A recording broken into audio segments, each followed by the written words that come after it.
Замисляли ли сте се кой е вашият цвят?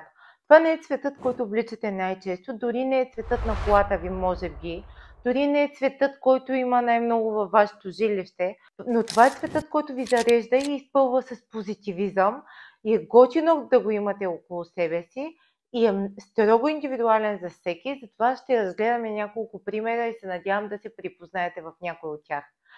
Цвят номер 1 е червеното. Говори за отворен, екстровертен и любвеобилен човек, човек на живота, който обича да опознава света с петяхто си сетива, авантюристичен и леко съревнователен човек. Също и екстроверт. Цвят номер 2 е оранжевото. Това е човек, който не може без хора, не може да не е част от групата, човек, който обича да помага на хората и това го вдъхновява. Леко самохвален, чувствителен, чаровен човек, който обича да е и леко център на вниманието, говоря за себе си.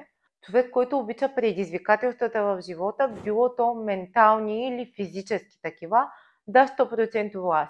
Цвят номер 4 е зеленият цвят. Това е цветът на хората, които не могат без любов, без да даряват и получават любов и имат нужда от много сигурност в живота си. Това са много балансирани и любвеобилни хора, които обаче за цялата си всеотдайност много държат да получават благодаря от близките си.